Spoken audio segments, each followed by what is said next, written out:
Hello, welcome. We are here today in Atlanta, Georgia, to tell you more about the top 5 things you can do during this holiday downtime that you have in order to get your house ready and make it shine for Q1, because we know you're all about to put your house on the market. So let's get into it.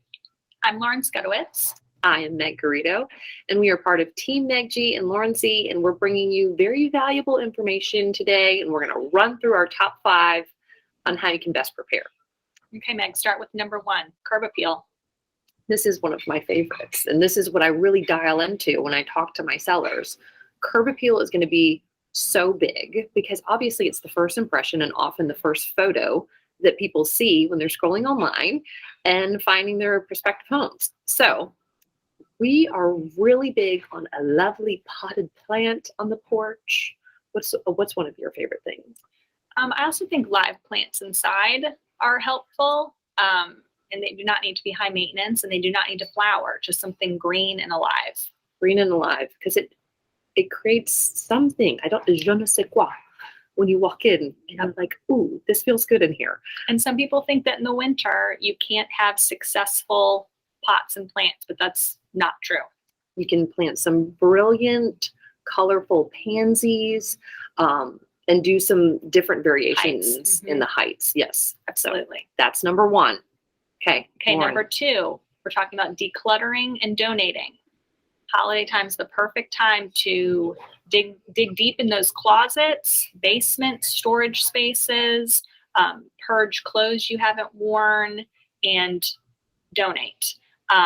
And you also should take advantage of the tax deductions associated with that. Yeah, everybody likes to do these last minute charitable contributions before the year end. Yeah. It's such a great way to kill 2 birds with 1 stone and a great way to give back to the community. There's Vietnam Veterans of Atlanta, and they will actually come by your street. So we're happy to connect you and get you set up with them. Yep.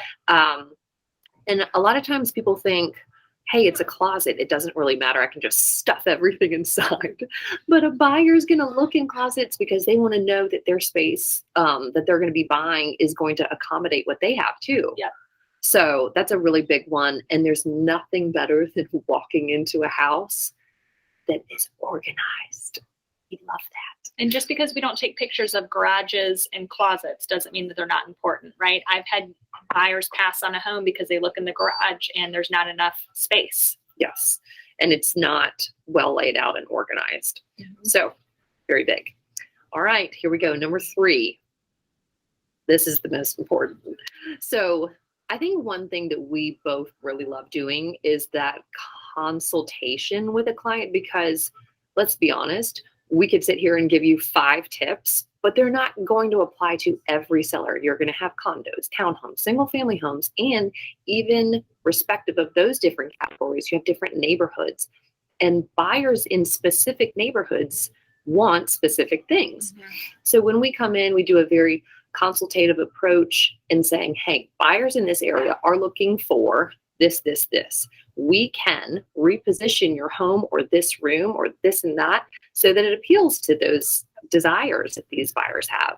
So we love a hands-on, very white glove approach to helping you in that process. And so invite us over. And even if you're not ready to sell immediately, it's okay. We'll give you a strategic list of things to do with our vendors. Yep, absolutely. I was going to say, once we put together that checklist, we can decide what are the things you, homeowner, can do on your own and what you need to outsource and how can we plug in our trusted vendors to help with that. Yes. So we've got you covered. Number 4. This is Lauren's favorite. I'm really passionate about HVAC tune-ups, right? It seems easy and perhaps not important when you're living in the home, but one of the first things inspectors do is look at the furnace and AC equipment and say, oh, the filter's dirty. You need to ask the seller to have the HVAC maintenance completed prior to closing. So go ahead and check the box, schedule it, get your winter tune-up done. And another point on that, even if your system is older, The best way we can present your home is to have service records. Yep.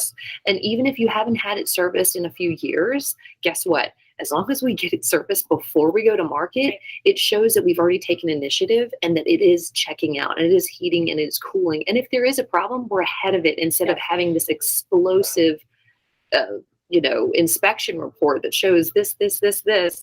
We're already ahead of the game. So, And buyers get nervous when they hear anything related to HVAC because they assume it's going to be expensive. So a lot of these repairs are not big ticket items. And if you do them ahead of time, right, it just becomes a non-issue, like Meg said.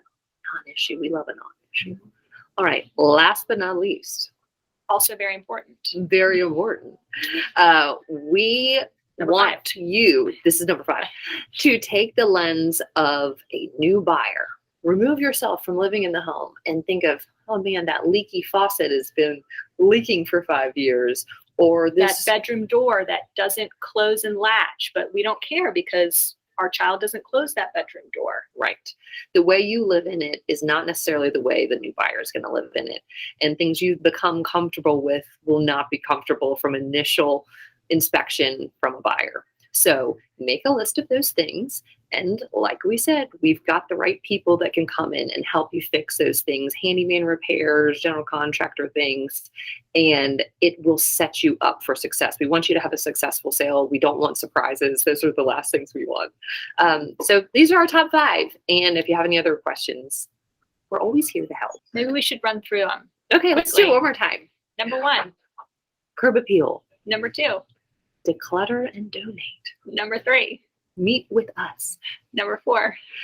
HVAC, tune up. Number 5. Make a list, check it twice. Deferred maintenance items. Perfect. We hope this has been very helpful and informational. And please reach out if you have any questions, and we would love to work with you. Thank you. Bye.